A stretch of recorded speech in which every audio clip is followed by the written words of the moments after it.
The warning lights flashed red across the control room of Nexus Station. Sensor technician Keelan stared at his screen with growing confusion. His reptilian eyes blinked 3 times as he checked the readings again. Something was moving toward the Kepler 442 system, and it was moving fast, very fast. Keelan had worked at the monitoring station for 12 years.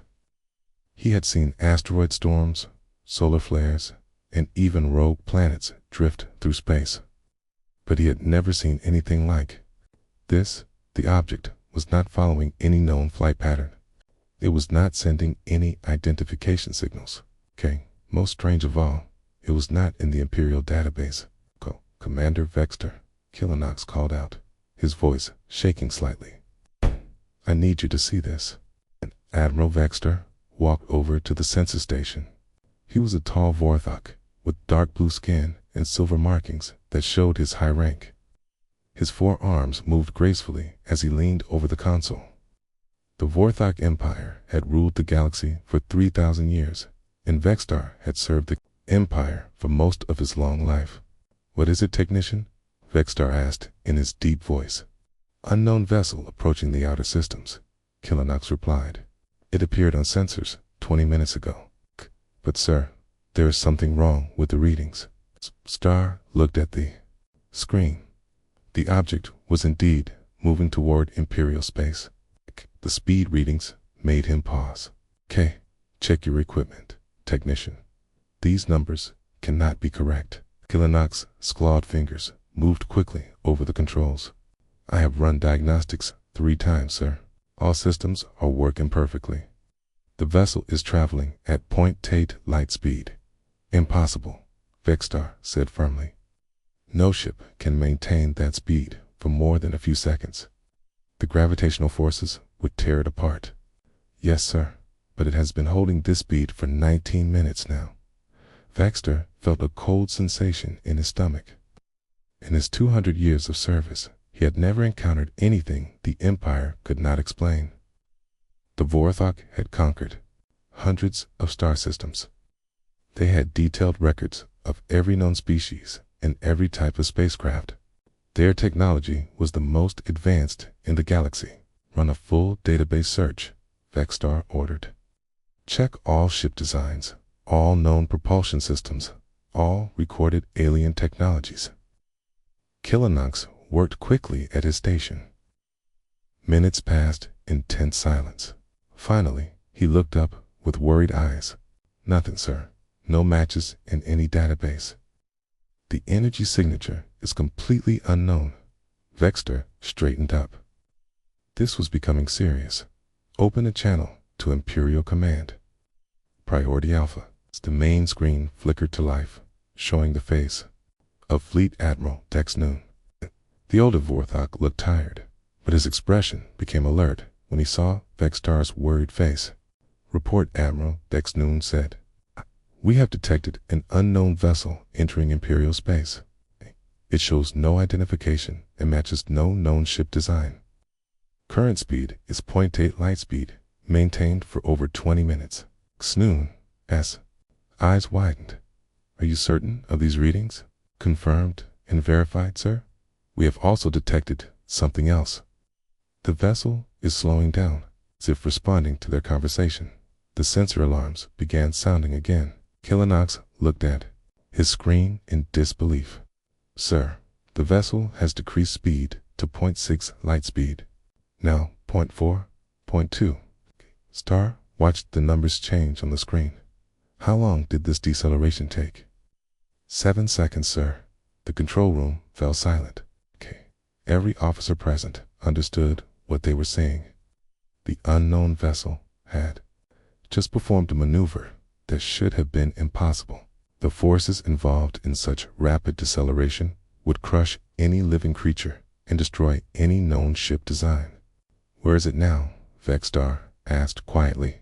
Entering the Kepler 442 system, sir. It appears to be heading for the 4th planet. Vextar knew that planet well.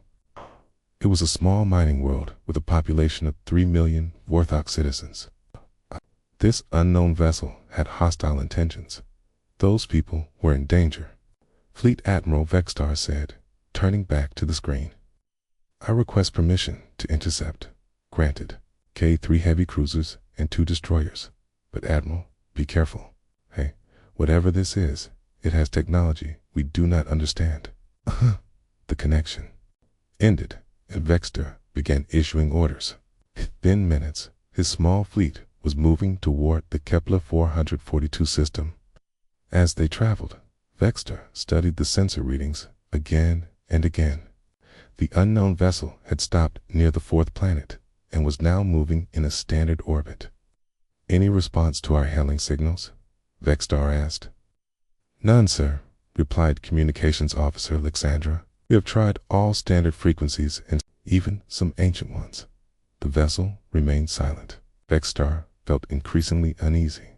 The Empire had protocols for first contact with unknown species. But those protocols assumed the aliens would be less advanced than the Vorthok. This situation was different. Kist's vessel had demonstrated capabilities that exceeded Imperial technology. What do our scientists think? Vextar asked his science officer. They are baffled, sir, came the reply. The propulsion system shows no known energy signatures. It does not use fusion, antimatter, or quantum drives. We cannot even guess how. It works. As they approached the system, Vextar ordered his fleet to maintain a safe distance. The unknown vessel was larger than he had expected, roughly the size of an Imperial heavy cruiser. Its design was unlike anything in the database. It had smooth, curved lines rather than the angular shapes favored by most species. The whole appeared to be made of some unknown metal that reflected starlight in strange ways. Still no response to our signals, Alexandra reported. Keep trying, Vextar ordered. Use every language in our database. Hours passed. The unknown vessel continued its silent orbit while the Imperial fleet watched from a distance. Vextar was beginning to consider more aggressive action when something changed. Sir, Kilinox called out excitedly. I am detecting new energy readings from the vessel. It appears to be powering up some kind of system. Vextar tensed. Weapons. Unknown, sir. The energy pattern is unlike anything we have seen. Suddenly, the unknown vessel began to move again. But this time, it was not the impossible speed they had witnessed before. It was moving slowly, deliberately, directly toward the Imperial fleet. All ships, battle stations, Vextar ordered. Raise shields and prepare weapons, but do not fire unless fired upon. As the vessel approached, Vextar could see more details of its construction.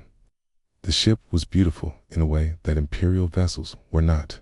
Vorthok ships were built for intimidation and raw power. This vessel seemed designed for grace and efficiency. Distance 200,000 kilometers in closing, reported the navigation officer. Vextar gripped his command chair. Whatever happened next would change everything. The Empire had never encountered a species with superior technology. The very foundation of their power was built on being the most advanced civilization in the galaxy. Admiral Alexandra said suddenly, I am receiving a transmission from the vessel. Sir, it is in perfect galactic standard. Star felt his blood run cold. Galactic standard was the official language of the Empire, spoken by billions across hundreds of worlds. How could an unknown species know their language? Put it through, he ordered. The voice that came through the speakers was calm and clear. It spoke with an accent that Vextar could not identify, but the words were perfectly pronounced. Imperial vessels. This is the Earthship Horizon. We come in peace. Request permission to dock and establish diplomatic contact. The control room fell silent. Vextar stared at the screen, showing the approaching vessel. Earth. He had never heard of such a world. But somehow, these beings from an unknown planet had just casually requested diplomatic contact, as they were old friends. The galaxy had just become a much more dangerous place. Admiral Vextar stared at the communication console for a long moment. The words echoed in his mind. Earthship Horizon, we come in peace. The calm voice had spoken their language perfectly, but Earth was not in any Imperial database. Run a complete star chart analysis. Vexstar ordered his science officer. Search for any system named Earth or any planet with that designation. Already running, sir, came the reply. Initial search shows no results. Vexstar activated his personal communicator. Fleet Admiral Dex Noon. We have a situation. The holographic image of Dex Noon appeared above the command console. Report, Admiral. The unknown vessel has made contact. They identify themselves as being from a world called Earth. They speak perfect galactic standard and have requested diplomatic contact. Dex Noon's expression grew serious. Earth is not in our database. How could they know our language? Unknown, sir, but they are waiting for a response. Follow standard first contact protocols. Send a diplomatic team, but keep your weapons ready. This could be a trap. The connection ended, and Vexter turned to his communications officer. Send a response. Tell them we will send a diplomatic shuttle to their vessel. Minutes later, a small Imperial shuttle launched from Vexstar's flagship. Inside were 3 officers trained in first contact procedures. Leading the team was diplomatic envoy Sixandra, a tall, crystalline being whose species specialized in communication with alien cultures. As the shuttle approached the Earth vessel, Sixandra studied the ship through the viewports. The design was unlike anything she had seen in her 50 years of diplomatic service. The hull was smooth and curved, with no visible weapons or defensive systems. Most strange of all, there were windows. Real, transparent sections where she could see lights inside. Most species do not put windows on their warships, she commented to her aide. Perhaps it is not a warship, the aide suggested. Then what is it? The shuttle docked with the Earth vessel through an airlock that seemed to adjust itself to fit the Imperial shuttle perfectly. This was another puzzle. How could they have compatible docking systems when they had never met before? Sixandra and her team stepped through the airlock and into the alien ship. The first thing she noticed was the air. It was clean and fresh, with a slight scent of something pleasant she could not identify. The second thing she noticed was the gravity. It felt exactly like standard Imperial gravity. "Welcome aboard the Horizon," said a voice. Sixandra turned to see 2 beings approaching. Tia, roughly the same size as Vorthok, but their skin was a pale pink color. They had hair on their heads and wore simple blue uniforms. Their faces showed expressions that seemed friendly. "I am Captain Hyen Woo Kim," said the first being. "This is my navigator, Lieutenant Sujin Park. We are humans from the planet Earth." Sixandra activated her translation device, but realized it was not needed. The humans were speaking perfect galactic standard without any accent. "I am diplomatic envoy Sixandra of the Vorthok Empire," she replied. "We welcome this first contact between our peoples. May I ask how you learned our language?" Captain Kim smiled. As they walked through the corridors, Sixandra was amazed by what she saw. The ship was beautiful inside, with curved walls and soft lighting. There were plants growing in small gardens built into the walls. She could hear the sound of running water from somewhere nearby. "How many crew members do you have?" she asked. 43, Lieutenant Park replied. "Our ships do not require large crews." "Your ships," Sixandra noted the plural. "There are others." "Oh yes," Captain Kim said casually. "This is just a small exploration vessel. We have many different types of ships." The furniture adjusted itself automatically as they sat down, conforming to their different body shapes. Sixandra had never seen adaptive furniture before. Kim looked at Park, who touched a device on the table. A 3-dimensional star map appeared in the air above them. Sixandra gasped. The map showed not only Imperial space, but systems far beyond the Empire's borders. Some of the star positions were more accurate than the Empire's own charts. "Earth is here," Kim said, pointing to a system far outside Imperial territory, about 47,000 light-years from your capital world. That is impossible, Sixandra said. It would take centuries to travel such a distance. Not with our drives, Park said simply. We made the journey in 3 days. Sixandra felt dizzy. 3 days to travel 47,000 light-years would require technology far beyond anything the Empire possessed. What type of propulsion system do you use? We call it a quantum fold drive, Kim explained. It allows us to step outside normal space-time and move between distant points almost instantly. Could you show us how it works? Kim and Park exchanged glances. I am sorry, but our technology is not something we can share easily. It requires a deep understanding of quantum mechanics and dimensional physics. Sixandra made notes on her datapad. How long has your species been capable of interstellar travel? About 200 years, Kim replied. But we have been studying the galaxy for much longer. Studying the galaxy? We have been observing other species for several centuries. We find alien cultures fascinating.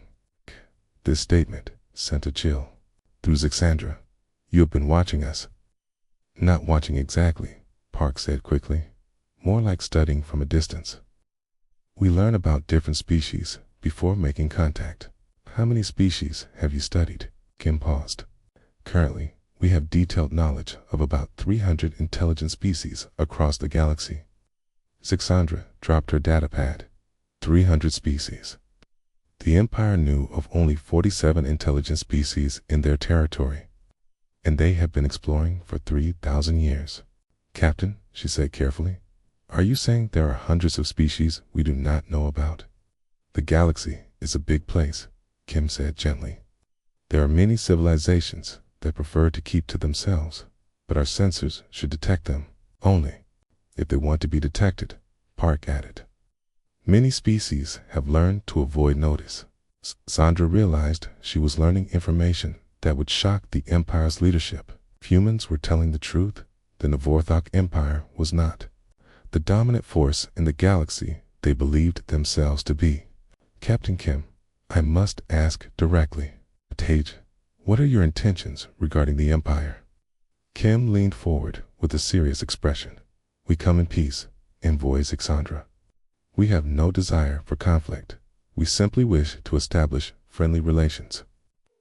Now, why reveal yourselves to us? Because your empire is expanding into space where other species live. Some of those species are our friends. We thought it was time to talk. The implications of this statement hit Sixandra like a physical blow. The humans were not just another species to contact. They were already allied with other civilizations. The Empire's expansion was being monitored and potentially limited by forces they did not even know existed. How many allies do you have? She asked. Quietly, Kim smiled. That is a complex question.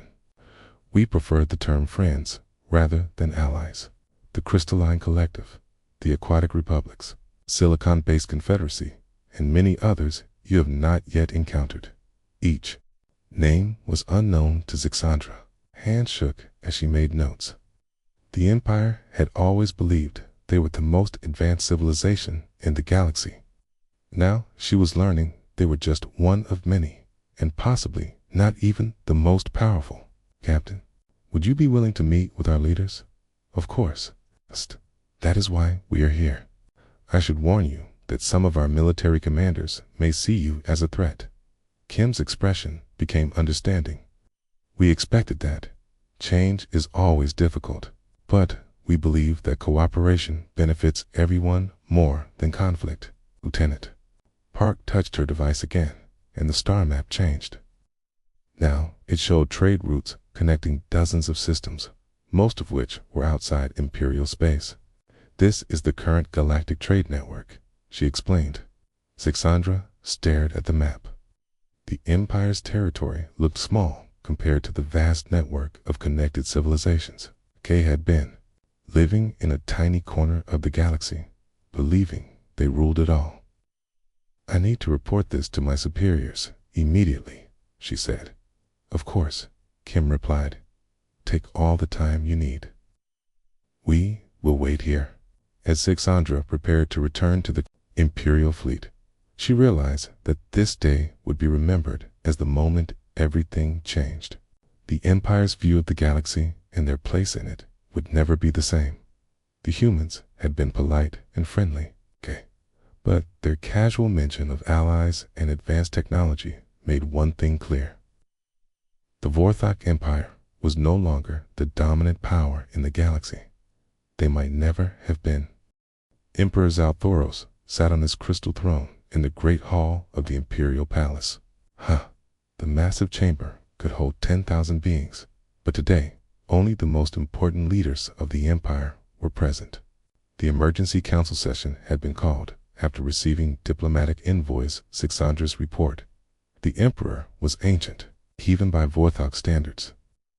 His dark blue skin had faded to a lighter shade, and his silver markings had turned white with age. He had ruled the Empire for over 400 years and had never faced a challenge like this. Read the report again, the Emperor commanded. Fleet Admiral Dex Noon stood before the throne. The humans claimed to have traveled 47,000 light years in 3 days. They possess star charts more accurate than our own. They speak of hundreds of alien species we have never encountered. They mention allies and trade networks spanning the galaxy. And you believe this report is accurate? The Emperor asked. Boy, Sixandra has served the Empire faithfully for 50 years. She has never filed a false report. Additionally, our scientists have been studying the human vessel. Its technology is beyond our understanding. The Emperor leaned forward, explained. Science Minister Kextira stepped forward. She was a thin Vordok with intricate silver markings that showed her high intelligence. The human ship generates no detectable engine signature. It manipulates space-time in ways we cannot explain. The whole material is unknown to us. Even their artificial gravity system is more advanced than ours. How is this possible? Demanded General Kixvold, the Empire's military commander. We have conquered hundreds of worlds. We have the most advanced technology in the galaxy. Perhaps, said the Emperor slowly, we have been wrong about that. Before anyone could respond, an aide rushed into the chamber. Your Majesty, urgent news from the outer sensors. Another ship has arrived. The Emperor's forearms gripped the armrests of his throne. Imperial vessel. No, Your Majesty, it appears to be another human ship, much larger than the first. The chamber erupted in worried voices. The Emperor raised one arm for silence. How much larger?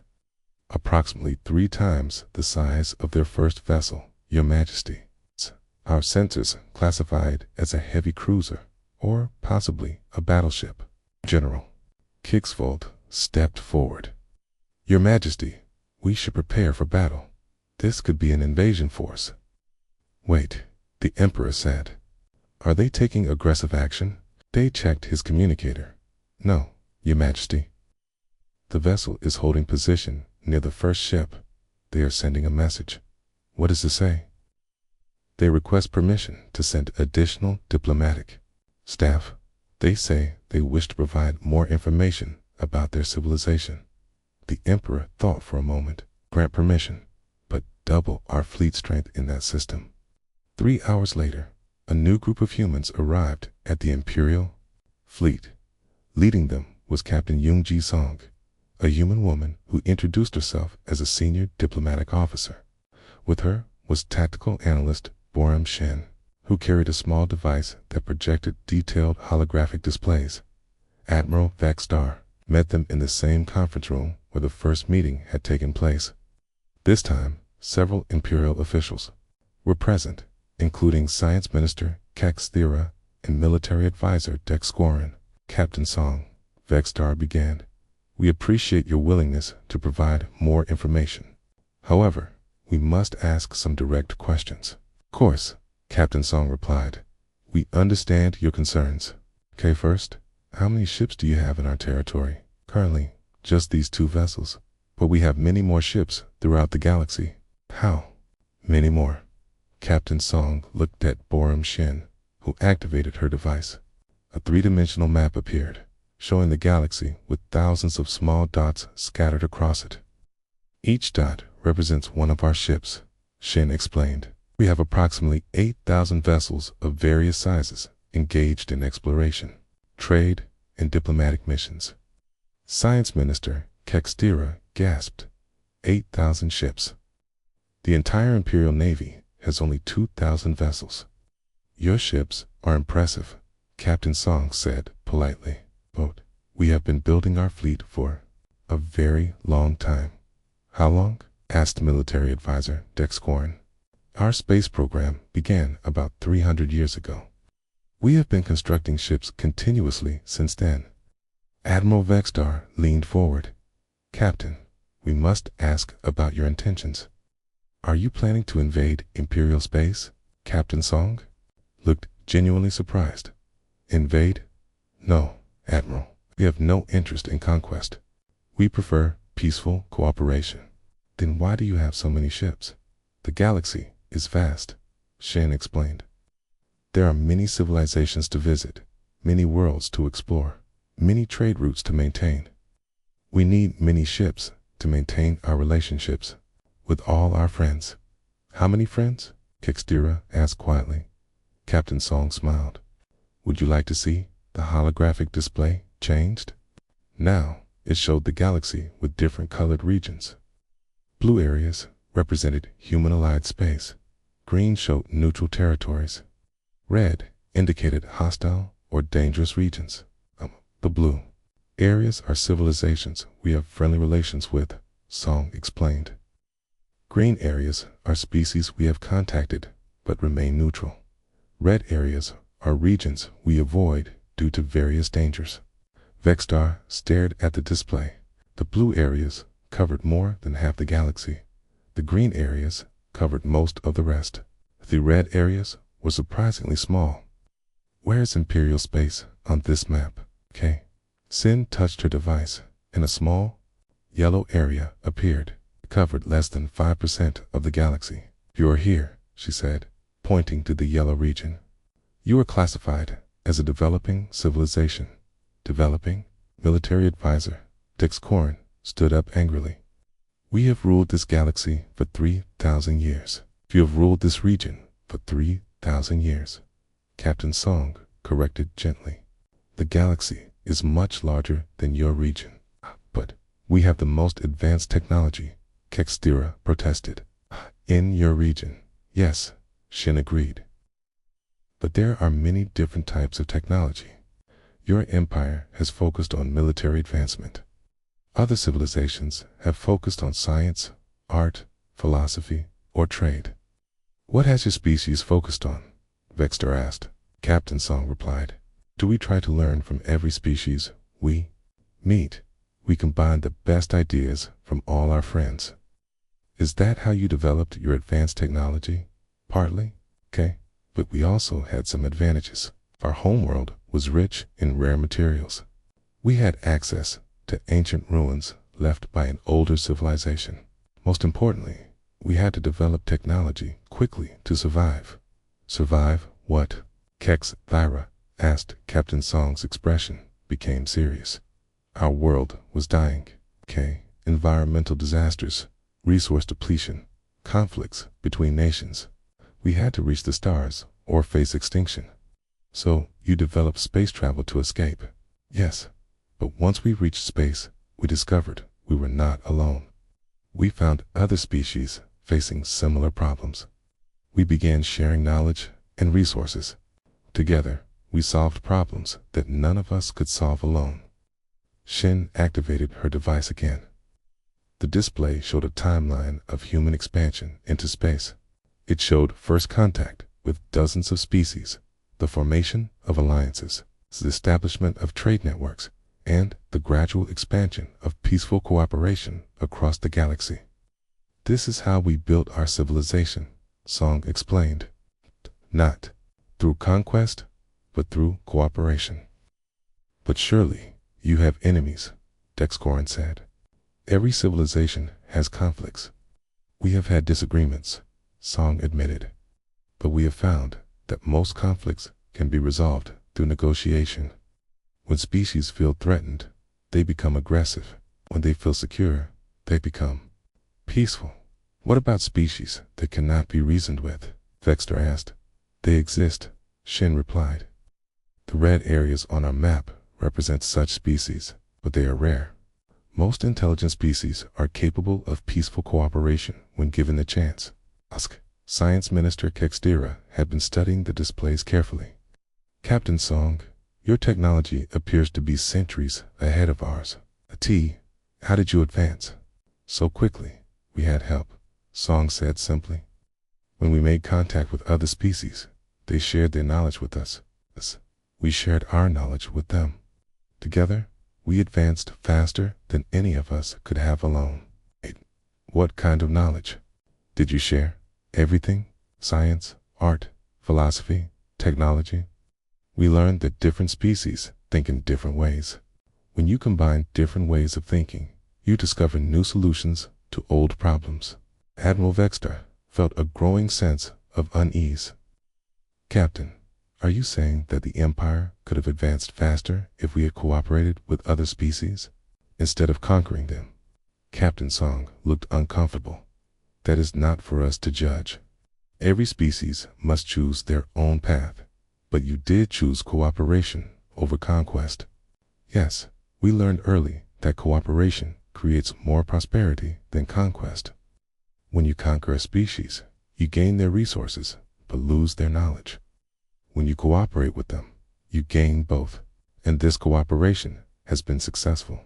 For you, very successful. Our alliance includes species with different strengths. Some are excellent scientists. Others are skilled artists. Some are natural traders. Others are gifted diplomats. Together, we are stronger than any of us could be alone. Vextor realized he was looking at the future of galactic civilization. The Empire had chosen the path of conquest and dominance. The humans had chosen cooperation and mutual benefit. Now, he could see which path had been more successful, to whom. The news spread through Imperial space like fire through dry grass. Within hours of the first diplomatic reports reaching the capital, every world in the Empire knew about the humans. The reaction was immediate and intense.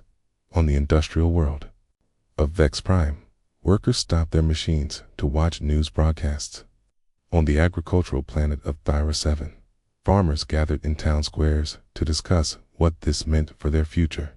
On military bases throughout Imperial space, officers questioned everything they had been taught about the Empire's supremacy. Emperor Zalthoros stood at the great window of his palace, looking out at the capital city below. The streets were filled with protesters. Some carried signs demanding war against the humans. Others called for peaceful negotiation. The Empire was dividing itself. Your Majesty, Fleet Admiral Dex Noon said as he entered the chamber, we have a serious problem. The protests, the Emperor asked without turning around. No, Your Majesty, something much worse. We are receiving reports of rebellion in the outer systems. The Emperor turned to face his admiral. Explain. 17 star systems have declared independence from the Empire. They claim they no longer recognize imperial authority. They say they want to join this human commonwealth. The Emperor felt his heart skip a beat. How is this possible? We have had no contact with humans in those systems. That is what we thought, Dex Noon replied grimly. But we were wrong. The humans have been in contact with rebel groups for months, possibly years. You are saying the humans have been planning this? It appears so, Your Majesty. They have been supporting independence movements throughout our territory. They provided communication, equipment, technical advisors, and promises of protection. The Emperor sat heavily in his chair. How many more systems might rebel? Our intelligence estimates suggest at least 50 systems have been contacted by human agents. They all rebel. We could lose 1/4 of our territory." Before the emperor could respond, another aide entered the chamber. "Your Majesty, urgent message from the human ship. They request an immediate meeting with you personally." "Do they now?" the emperor said coldly. "How convenient. They create a crisis and then offer to solve it. Should we refuse the meeting?" Noon asked. The emperor considered his options. The empire was facing its greatest crisis in 1,000 years. Rebellions were spreading across imperial space.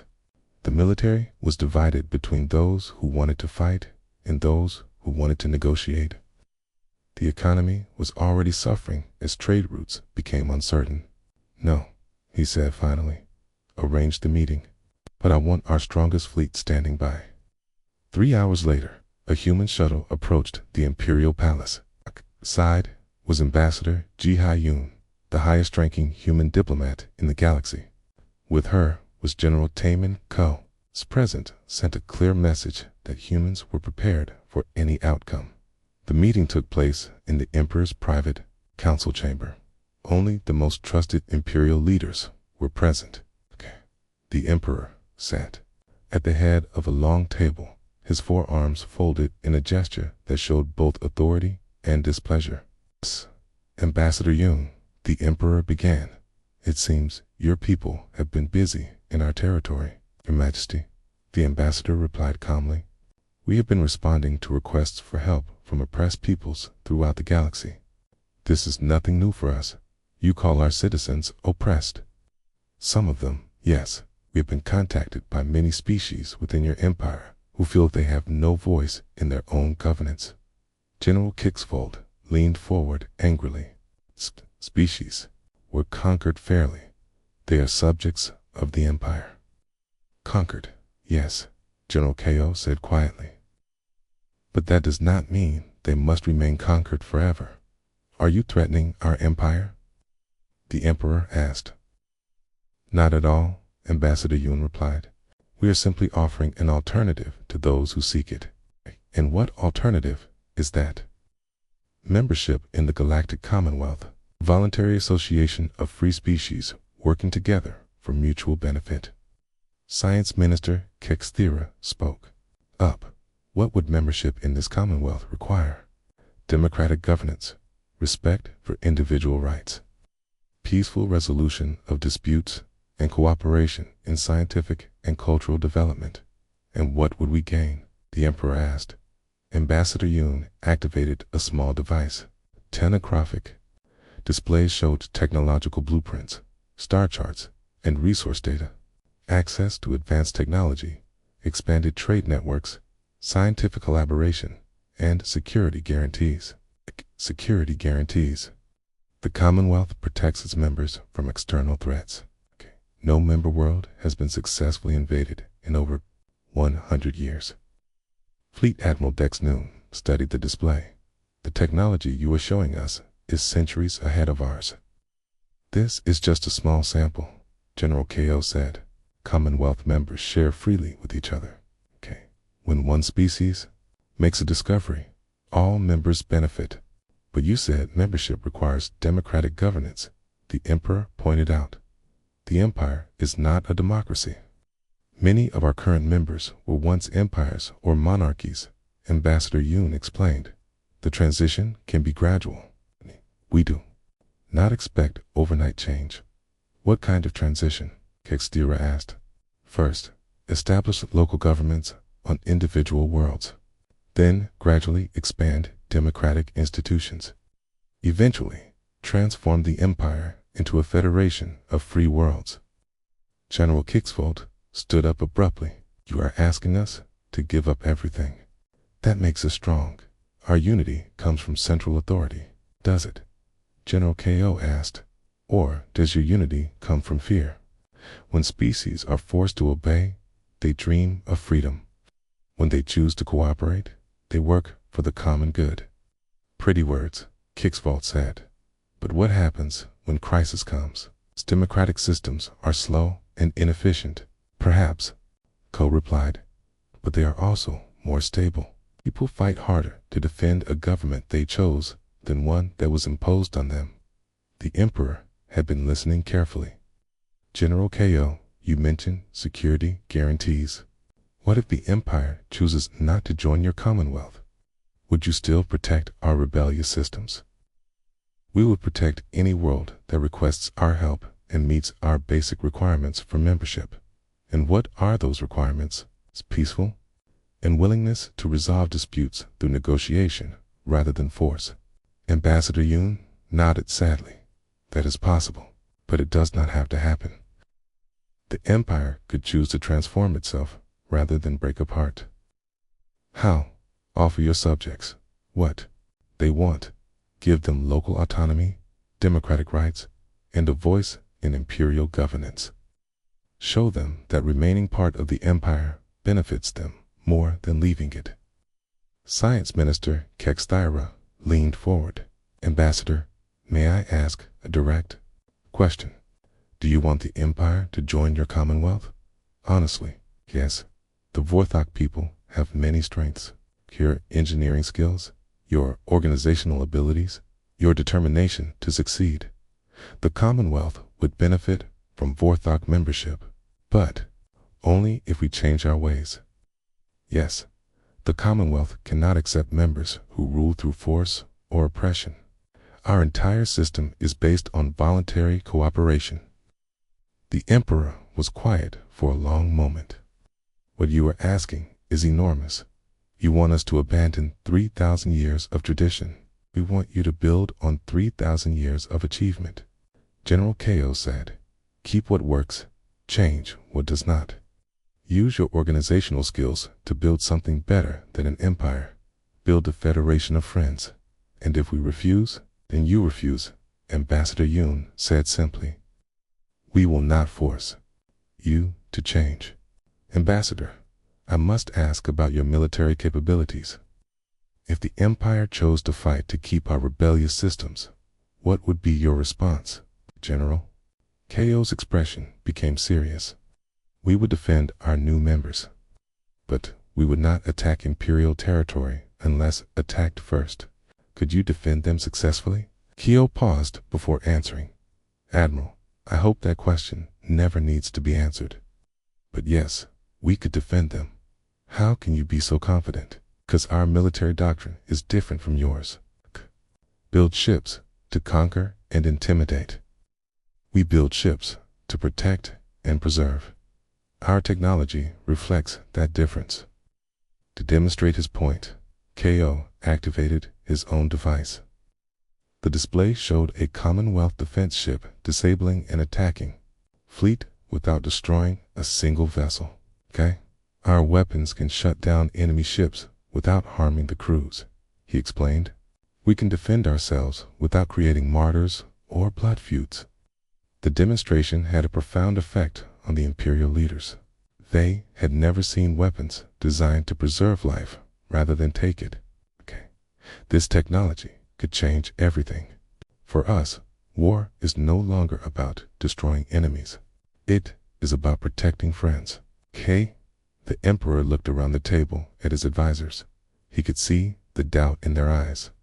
The old certainties were crumbling. The empire that had seemed eternal was facing choices that could transform it beyond recognition. Ambassador Yoon, he said finally, we need time to consider your offer. Of course, Your Majesty, take all the time you need. But please remember that every day you delay, more of your people choose to leave. Change is coming, Wei. 6 months had passed since the first human ship appeared in Imperial space. Emperor Zalthoros sat in his council chamber, but the room looked very different now. Where once only Vorthok officials had gathered, the table now included representatives from dozens of species that had once been Imperial subjects. The changes had not come easily. 3 more star systems had declared independence in the first month after the human negotiations. The Imperial military had attempted to stop one rebellion by force, but the results had been disastrous. A single human ship had arrived and disabled the entire Imperial fleet without firing a shot. The crews were unharmed, but their ships were powerless for 3 days. After that demonstration, no Imperial commander wanted to test human military capabilities again. Your Majesty, said Councillor Texmira, a representative from the aquatic worlds that had once been Imperial colonies.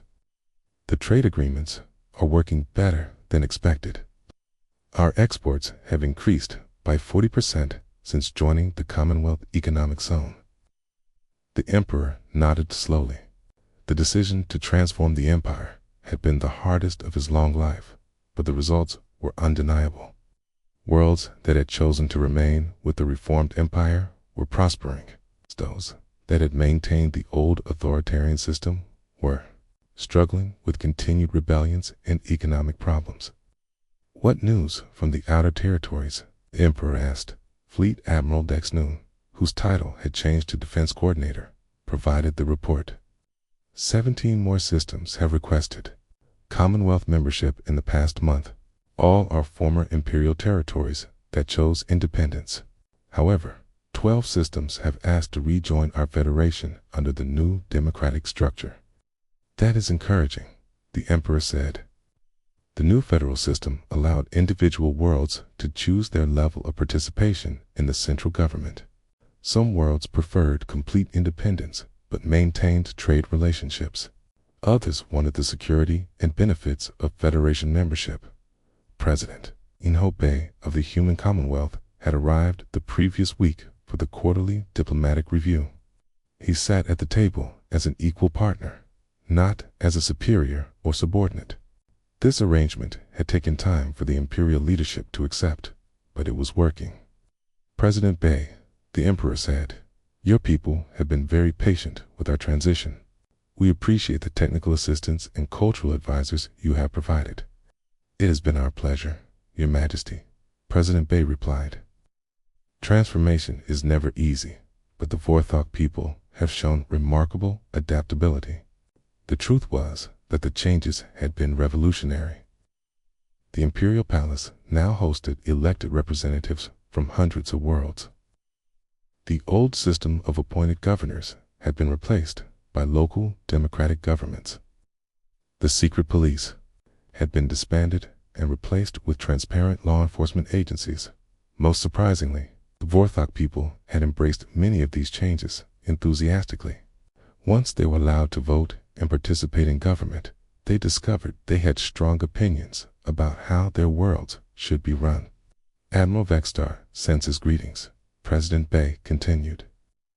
The joint exploration mission to the Andromeda sector has discovered 3 new intelligent species. All have expressed interest in Commonwealth membership. Admiral Vexstar had volunteered to lead the first mixed-species exploration fleet. His ships now carried crews from dozens of different worlds working together to explore uncharted regions of space. The former Imperial officer had become one of the strongest advocates for cooperation between species. How are the cultural exchange programs developing? Asked Dr. Young Mihan, the Commonwealth's cultural coordinator. Science Minister Kextira smiled, an expression that had been rare during the Imperial era. Beyond our expectations, Vorthok students studying on Commonwealth worlds are bringing back new ideas and technologies. Our universities are collaborating with institutions across the galaxy. We have learned more in 6 months than in the previous century. The educational exchanges have been one of the most successful aspects of the transition. Young Vorthok, who studied in the Commonwealth, returned with expanded worldviews and innovative approaches to old problems. They became natural leaders in the democratic movement. What about the resistance movements? The Emperor asked quietly. General Ko, who now served as a security advisor to the reformed government, provided the update. Align, Imperial faction, has lost most of its support. Former General Kixvold still leads a small group that rejects the new order, but they control only 3-star systems and have no significant military capability. The old military leadership had struggled with the transition more than civilian officials. Some had adapted and found new roles in the democratic system. Others had rejected change entirely and withdrawn to remote systems where they maintained small authoritarian enclaves. Are they a threat? Dex Noon asked. Not militarily, Ko replied. But they do provide propaganda against the Commonwealth. They claim we are destroying Vorthok culture and independence. And how do we respond to that propaganda? The Emperor asked. With results, Dr. Hand said simply. Every world that has joined the Democratic Federation is more prosperous, more secure, and happier than before. People can see the difference with their own eyes. This was true. Economic indicators showed dramatic improvements across reformed imperial space. Crime rates had dropped as people gained legitimate ways to improve their lives. Scientific advancement had accelerated as researchers gained access to Commonwealth knowledge networks. Perhaps most importantly, the endless cycle of rebellion and suppression had ended. When people could vote for change, they did not need to fight for it. President Bay, the Emperor said, I must ask about something that concerns many of my people. Will the Vorthok culture survive this transformation? Some fear we are losing our identity. President Bay leaned forward thoughtfully. Your Majesty, I understand this concern. But consider what Vorthok culture really means. Is it your art, your music, your literature, your values? Or is it the political system that ruled over your people? I am not sure I understand the distinction. Vorthok engineering skills are now helping to build Commonwealth space stations. Vorthok organizational abilities are being used to coordinate relief efforts across the galaxy. Vorthok art and music are being shared with billions of beings who had never experienced them before. Your culture is not disappearing, it is spreading. The Emperor considered this. It was true that Vorthok influence in the Commonwealth was growing rapidly. Their skills were valued and respected. Our representatives held important positions in Commonwealth institutions. But we are no longer the dominant power, he said. No, President Bay agreed. But you are equal partners in something much larger than any single empire could be. Is that not better than dominating a small part of the galaxy? Science Minister Kexthira spoke up. Your Majesty, I have been working with Commonwealth scientists for months now. The things we are discovering together would have taken us centuries to learn alone. We are part of projects that span the entire galaxy, such as terraforming dead worlds to support life, developing new medical treatments that work for all species, creating transportation networks that will connect every inhabited system in the galaxy, building space habitats that could house billions of beings. The scope of these projects amazed the Emperor. The old empire had focused on conquest and control. The Commonwealth focused on creation and growth in our military forces. The Emperor asked, are more effective than ever? Dex Noon replied. We now defend hundreds of worlds instead of trying to control them. Our people fight to protect their homes and allies, not to conquer strangers. Morale has never been higher. The reformed Imperial forces have been integrated into the Commonwealth Defense Network. The keys, they use the same non-lethal technologies that human forces employed, focusing on protection rather than destruction. I have a question for President Bay, the Emperor said. Why did your people help us through this transition? You could have simply allowed the empire to collapse and absorb the pieces. President Bay smiled, 'cause we learned long ago that forced change creates resentment and instability.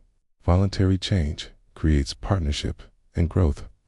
We wanted partners, not subjects, and you believe this approach will continue to work.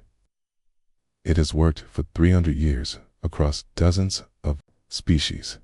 Each new member makes the Commonwealth stronger and more diverse. Each new perspective helps us solve problems we could not solve alone. The Emperor looked around the table at the representatives of different worlds and species. A year ago, most of them had been subjects of his empire. Now they were equal partners in the Galactic Federation. The change still amazed him. Have one final question, the Emperor said. What happens next? Where do we go from here? President Bay activated a holographic display showing the galaxy. Most of it was now colored blue, representing Commonwealth space. Small patches of other colors showed independent civilizations, unexplored regions, and a few remaining authoritarian systems. We continue growing, he said simply. We explore new regions, contact new species, solve new problems, and build new wonders. The galaxy is vast, and we have barely begun to discover its possibilities. Dr. Han added, in 5 years, we plan to begin construction of the first intergalactic